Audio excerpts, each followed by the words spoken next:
Estou aqui numa obra de fundação profunda. Estamos aqui com duas máquinas de estaca escavada e nós estamos executando aqui uma obra de um silo. Fazendo aqui um silo de armazenamento de grãos. Mas o tema da aula de hoje não é esse. O tema da aula de hoje é o seguinte: qual é o tipo de fundação que tem mais ocorrência de patologia? A fundação profunda ou a fundação rasa? E por quê?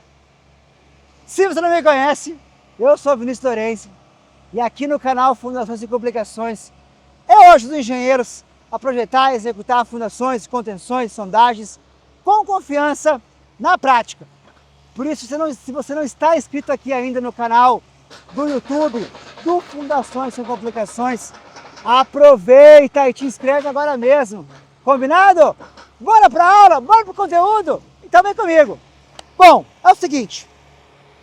Basicamente, como você sabe, existem dois tipos de fundação que podem ser executados. As fundações superficiais e as fundações profundas. Quando eu penso em fundação superficial, eu estou falando de sapatas, radier, de elementos que vão distribuir a sua tensão, a sua carga, diretamente da sua base para o solo. Então são elementos cujo descarregamento de carga se dá somente pela base. Então essas são as fundações superficiais. Pensa na sapata isolada, sapata corrida, no radier, que a carga chega no elemento de fundação, na sapata, no radier, e distribui da sua base para o solo. Então é esse contato aqui que vai receber a carga da fundação. Beleza? Beleza. Na fundação profunda, aí eu tenho a estaca escavada, a estaca hélice, a estaca raiz, a estaca franca, a estaca pré-moldada, enfim, vários tipos de fundação profunda, cuja dissipação de carga se dá em parte por atrito e em parte por ponta. Podendo ser somente atrito, somente ponta, ou a soma das duas, atrito mais ponta. Quando eu tenho essa situação, esse tipo de ocorrência, eu tenho uma estaca que ela vai dissipar a carga. Quer ver? Vamos pegar uma estaca aqui, ó. Vamos ver uma estaca aqui, ó.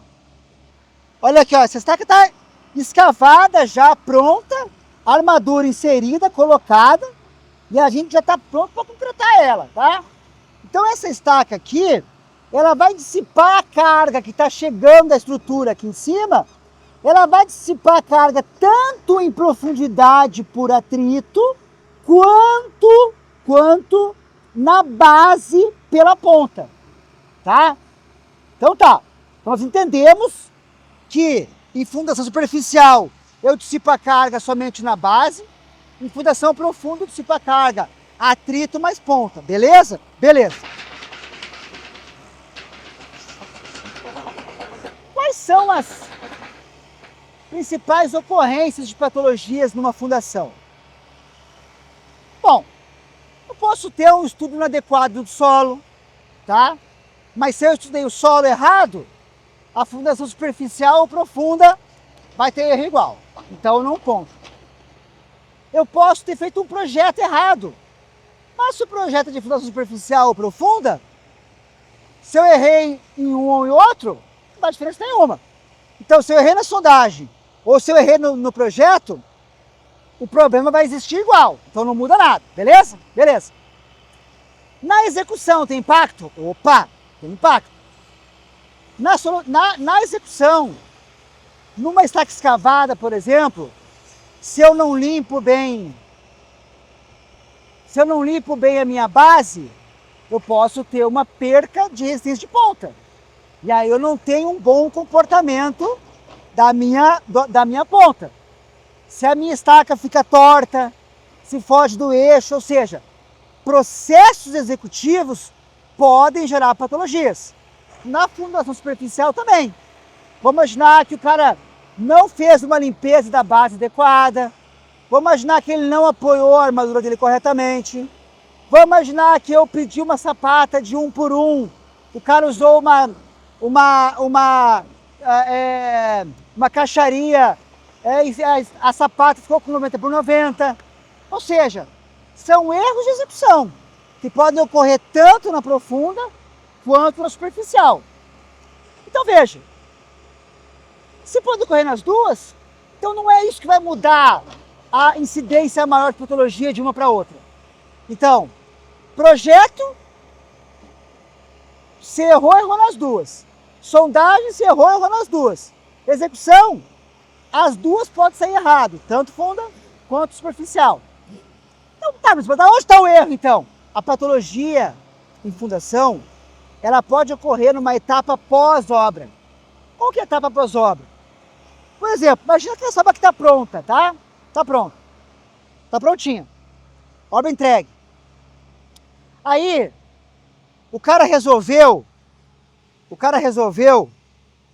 fazer uma escavação aqui, ó. Resolveu escavar aqui essa região para fazer um novo túnel, um novo acesso. Escavou essa região aqui. Escavou 4 metros, tá? Beleza. 4 metros. Vamos imaginar 2 cenários. Uma fundação profunda que tem 16 metros, que é o caso dessa estaca aqui, tá? Essa estaca aqui tem 16 metros. Ele escavou 4. E uma fundação superficial, uma sapata, cuja cota de apoio está a menos 1,5.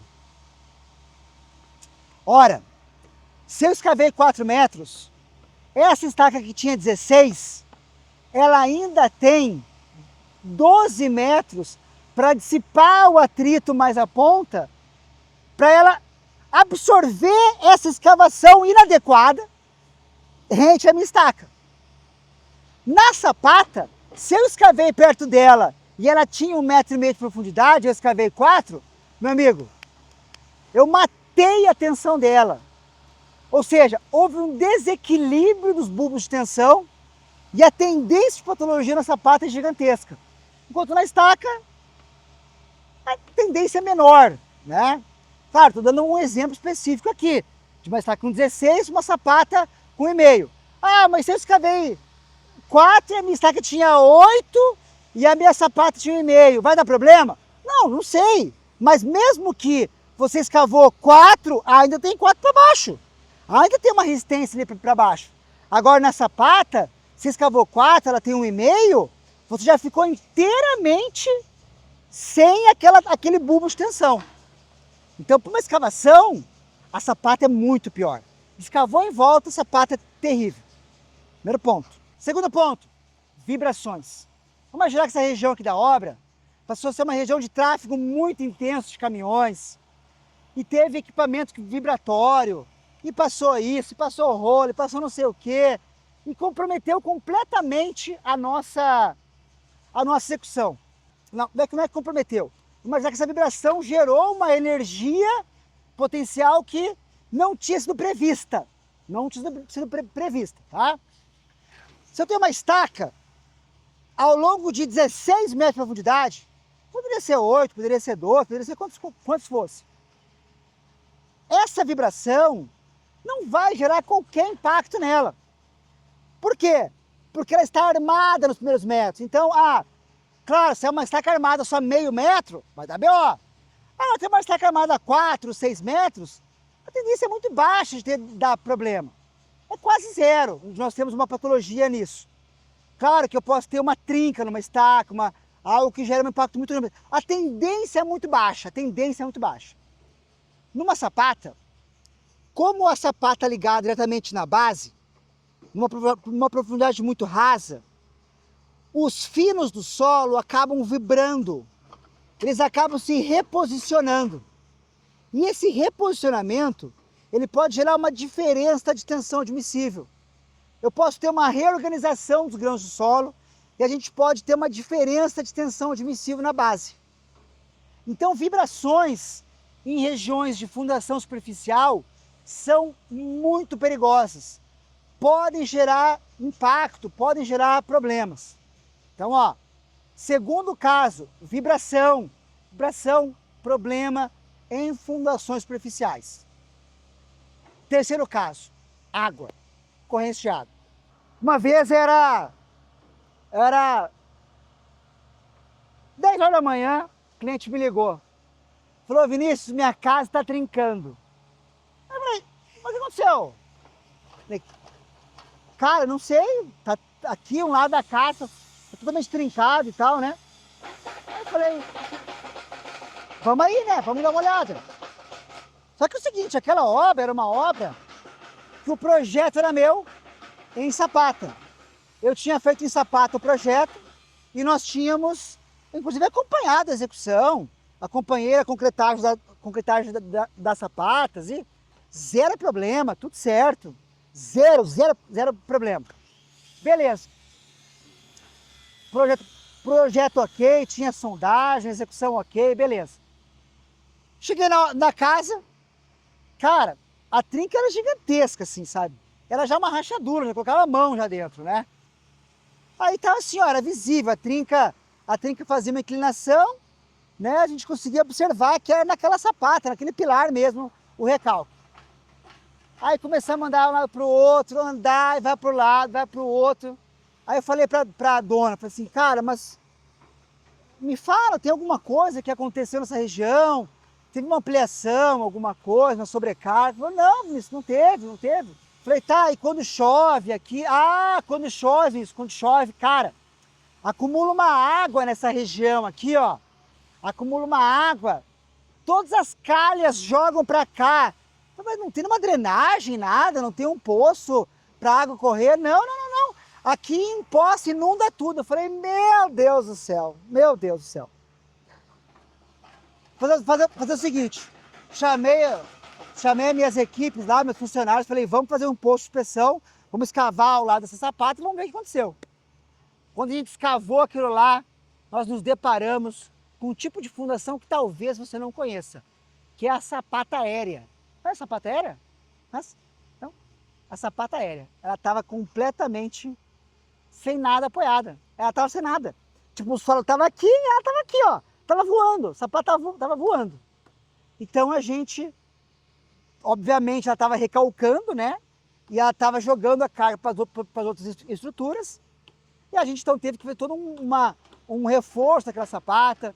Fizemos umas injeções de consolidação, concretamos tudo, aumentamos ela, inclusive, aumentamos a tensão, a base dela, reforçamos, inclinamos um pouco mais ela, armadura, concreto, temos uma nova estaca.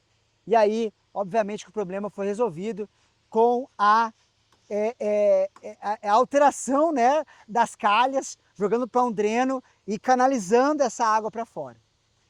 Então, água em fundação superficial é um BOzaço, é um problema. Água em radier, cara, água em radier é pior ainda, porque sapata a gente ainda está em profundidade, 1 metro, 1,5 metro, 2 metros. O radier não, o radier está superficial, 30, 40, 50. Então essa água pode percolar embaixo e levar embora os finos do solo. Por isso, quando a gente faz um radier, é importante a gente fazer uma barreira de proteção, seja com alvenaria convencional, para que essa água não lave o que está embaixo do radier. Em resumo, 3 tipos de ocorrência. Primeira ocorrência, escavações próximas à fundação, BO para a fundação superficial. Segunda, vibrações, BO para a fundação superficial. Terceira, água. Água em fundações superficiais é um grande problema, porque acaba gerando né, ou nesse caso da sapata aérea, que ela realmente recalcou, o solo acabou gerando uma erosão ali, ou então um rearranjo de partículas, ou uma alteração da tensão admissível. Por exemplo, o nosso solo tinha uma tensão admissível de 2 kg força por centímetro quadrado, saturado ele perde essa resistência. Então, é um problema. Tá? Quando tem, por exemplo, solos também de alta complexidade, solos expansivos ou colapsíveis, para a fundação superficial, isso é o terror, cara, terror. Então eu poderia até colocar como 4º elemento, solos colapsíveis ou expansíveis. Quando tem ocorrência desse tipo de solo, são solos que nós vamos ter uma potencialidade muito grande de ocorrência de patologia na fundação superficial.